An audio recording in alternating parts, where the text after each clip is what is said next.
back to the gym I go today. I had my day off yesterday, which was a Saturday, of course.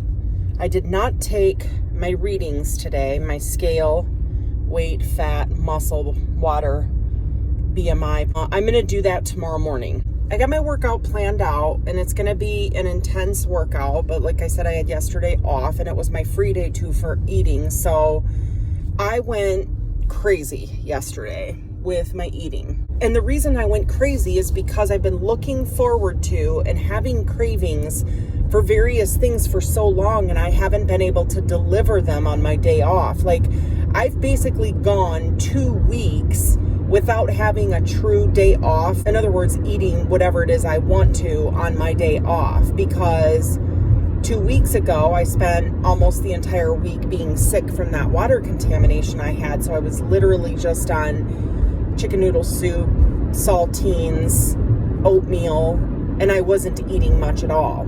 So I haven't really had a day off, but this last week was the first week that I've been back on the eating correctly routine and working out. But that has equated to yesterday being the first day in 2 weeks that I have had off and have allowed myself to indulge in whatever I wanted. So what I did was I made this recipe, and I'll insert it here.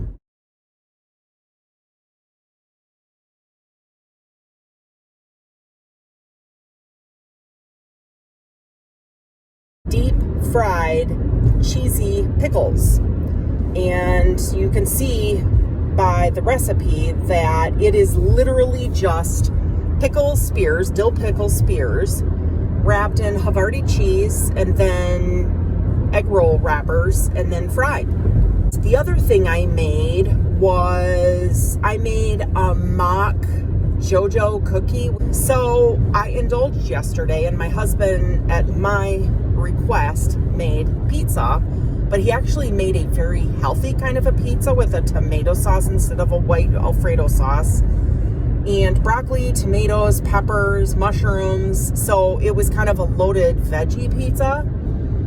So it was a little bit different than what we would normally have and a little bit healthier than what we normally would have. But I had 4 deep fried pickles. Felt disgusting afterwards, but they tasted so dang good. And I had 3 JoJo's cookies. And that was the extent of my pigging out on my free day and indulging on my free day. So this morning I had egg whites, and I'm back on my program 100%. And we'll see how I'm feeling later. I just truly felt so at the end of the night last night. We wound up as a family playing some games last night, and then my son really wanted to play hide and go seek in the dark in our house.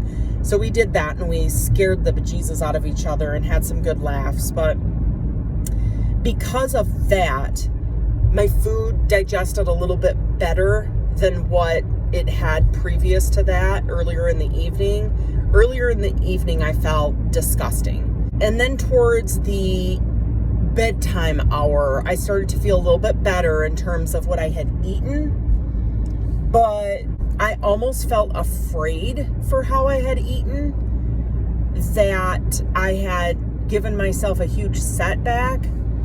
But then I realized yesterday was the one day that I have been able to give myself in 2 weeks. So regardless of what the scale says tomorrow morning, regardless of what the reading was last time I stepped on the scale, it wasn't going down as fast as I wanted it to. I got to keep in mind, and I got to have faith, that muscle is denser than fat. So as I'm building muscle and burning fat, and I'm burning fat at rest as I build muscle, I've got to have faith that what I'm fueling my body with most of the time, 6 days a week, is really good for my body, really good for all my organs, really good for the building of the muscle, which equates to the burning of the fat, even if it's not at the speed that I wish it was at. I realized that the cravings I had this last week are probably because I didn't allow myself to have a day off because I couldn't, because I was sick because of the water contamination the week before. So I genuinely feel like I needed to reward myself yesterday and have the day off in order to make it through the next 6 days successfully. Well, guys, I had a great workout. I'm happy to report. I'm on my way home now, but I've got a little bit of a headache, probably from the strain, and I need to remember to focus on breathing and not straining myself when I'm lifting weights and doing resistance exercises, because I think that's probably why I have a headache, possibly from breathing heavy too. I had a really great workout though. But I was going to mention too, something that I've been struggling with. It might be useful for you guys. I found this exercise years ago, and I used to do it when I worked out at UFIT in Florida years ago. And it was one of my greatest workouts because it not only works balance, but it also works your core. And it's taking a Bosu ball. And if you don't know what a Bosu ball is, I'll insert a picture in here of what that is.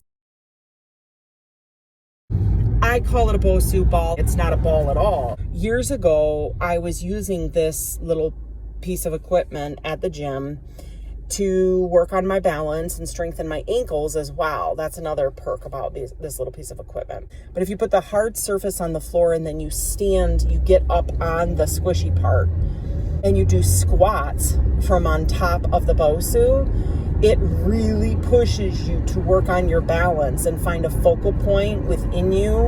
And so as you're doing a squat, which squats are good for your core anyway, and your quadriceps and your hamstrings, and your hips and your lower back and all that. But when you do a squat on top of a Bosu, it's twice as good for you. It's hard to do, and I would recommend practicing this exercise before you start counting reps and sets.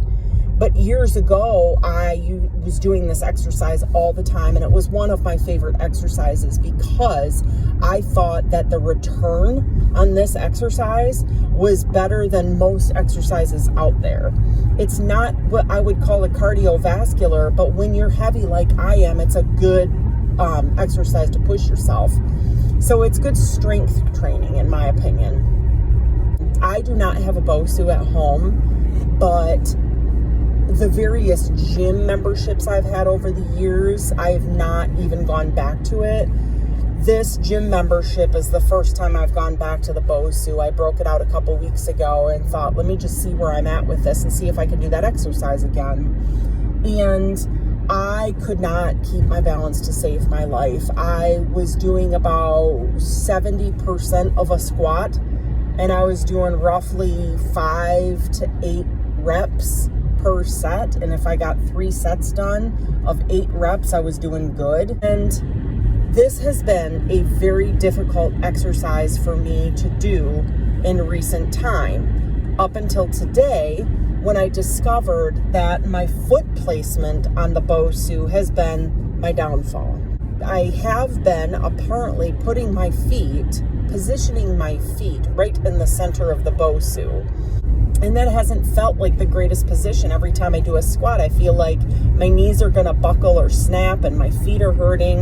And I couldn't figure it out. I thought it was just me being out of shape. Well, today I realized foot placement was wrong. I have thought this entire time, not years ago, because I couldn't remember years ago what my foot placement was or how I stood or what kind of Bosu it was. I mean, there's probably different kinds too. I don't know, honestly. But on top of a Bosu, there's concentric circles, and I have been just placing the center of my feet right on the edge of the center of the circle. And my feet are facing the same direction. They're pointed forward. They're about 8 inches apart. And that played a huge role in how effective this exercise has not been for me. What I wound up discovering is that if I move my feet a little bit further forward on the Bosu, from the center of my foot to the back of my heel is positioned on either side of the circles, instead of the middle of my foot at the middle of the ball. If I move my feet forward just a couple of inches, my stability is much, much better. Just about that much. I'd say 2 or 3 inches, moving them up so that it's the center to the back of my foot that's centered in the circle. So I discovered that today, and I also discovered that if I look down at the ground, my balance is flawless. I have no problems with balance. But if I look at myself in the mirror and watch my form while I'm doing it, that's when I lose my balance. So I'm careful, but it's so funny how some little movement, like repositioning my foot on the Bosu, has added so much effectiveness to this exercise that I never knew. So try it. I encourage you to try it. It's a good exercise. Squats in and of themselves are good exercises, but you put yourself on top of a Bosu and they're more effective. Anyway, all in all, an excellent workout. I am so glad that I'm back on my regular routine, and I'm going to try to get some time in the studio because I booked 4 more shows for myself. One of the shows that I have coming up this spring is one that's hard to get into, so I am super happy that I applied and got in, and I hope that I'll have enough product for that show. So with that, I will say goodbye, and thanks for tuning into Whole Wellness, and I'll see you guys next time. Bye.